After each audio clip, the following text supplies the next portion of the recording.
নমস্কার বন্ধুরা, আমি অরিন্দম চলে আসলাম আজকে এই মুহূর্তে বিরাট বড় একটা ডিএ আপডেট নিয়ে। রাজ্য সরকারি কর্মচারীদের বিরাট বড় একটা ডিএ আপডেট নিয়ে সুপ্রিম কোর্ট থেকে আপডেট নিয়ে সুপ্রিম কোর্টের প্রধান বিচারপতি VY চন্দ্রচূড় তিনি কিন্তু অবসর নিয়ে নিয়েছেন। 10 তারিখে চলে আসছেন নতুন প্রধান বিচারপতি, তিনি কিন্তু শপথ গ্রহণ করেছেন।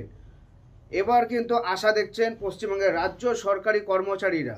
কি আশা দেখছেন? ডিএ কেস নিয়ে VY চন্দ্রচূড়, মাননীয় প্রাক্তন প্রধান বিচারপতি VY চন্দ্রচূড়ের বেঞ্চে কিন্তু উঠাতে পারলো না, 2 বছর ক্রস করে গেছে। এবার কি উঠবে আশায় বাঁচছেন রাজ্য সরকারি কর্মচারীরা। আপডেটটা জেনে নিন। পশ্চিমবঙ্গে সরকারি কর্মচারীদের বকেয়া ডিএ মামলা নিয়ে নয়া আপডেট। সুপ্রিম কোর্টে নয়া প্রধান বিচারপতি আসতেই আশার আলো দেখতে শুরু করেছে রাজ্য সরকারি কর্মচারীরা। সুপ্রিম কোর্টে প্রধান বিচারপতির পদ থেকে অবসর নিয়েছে VY চন্দ্রচূড়, তার জায়গায় এই পদে আসীন হয়েছে বিচারপতি রাজীব খান্না।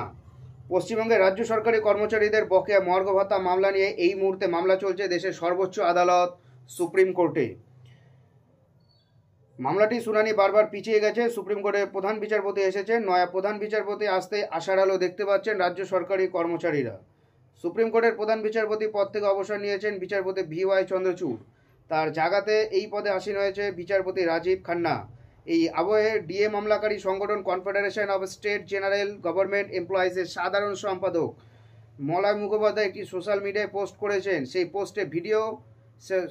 পোস্টে ডিএ মামলা শুনানি নিয়ে আশা প্রকাশ করছেন তিনি। ডিএ নিয়ে সোশ্যাল মিডিয়ায় একটি পোস্ট করলেন কনফেডারেশন অফ স্টেট গভর্নমেন্ট এমপ্লয়িজের সাধারণ সম্পাদক মলয় মুখোপাধ্যায়। সেই পোস্টে তিনি লিখেছেন, আইনি দেবীর রূপ পরিবর্তন হয়েছে, দেবীর হাতে তরোয়ালের জায়গায় সংবিধান এসেছে। এতদিন দেবীর চোখ বন্ধ ছিল, ফলে ডিএ মামলাটি দৃষ্টিগোচর হয়নি। এবার আশা করা যায় আগামী 7/1/2025 অর্থাৎ 7ই জানুয়ারি মামলাটা শুনানি হবে। প্রসঙ্গত উল্লেখ্য, সদ্য 3% ডিএ ঘোষণা করেছে কেন্দ্র সরকার। এর ফলে কেন্দ্র সরকারি কর্মচারীদের ডিএ কিন্তু চলছে বর্তমানে 53%, সেখানে রাজ্য সরকারি কর্মচারীদের ডিএ মাত্র 14%। ডিএর ফারাক 39%।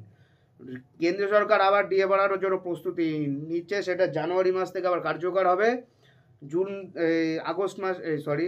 আবার কিন্তু মোটামুটি মার্চ থেকে এপ্রিল মধ্যে কিন্তু আবার কিন্তু ডিএ ঘোষণা করবে, আবার কিন্তু 1 থেকে 2% কিন্তু দেবে। রাজ্য সরকার এখানটাতে প্রস্তুতি নিচ্ছিল। আমিও এখানে আপডেটটা দিয়েছিলাম যে এই মাসের শেষে বা ডিসেম্বরের মধ্যে দেবে। আবার আপাতত কোনো আপডেটটা নেই, এবার আসলে আমরা অবশ্যই দেবো। বাট সবথেকে বড় আপডেট এটাই, সুপ্রিম কোর্টে কিন্তু এইবার কিন্তু ওঠার চান্স একটা আছে, কারণ বিচারপতি যেহেতু চেঞ্জ হয়েছে। এটাই হলো আজকের আপডেট। সোনাক আপডেট পাওয়ার জন্য অবশ্যই চ্যানেলটা সাবস্ক্রাইব করে আমাদের পাশে থাকবেন। দেখা হচ্ছে পরে ভিডিওতে। ভালো থাকবেন সবাই। নমস্কার, জয় হিন্দ, বন্দে মাতরম।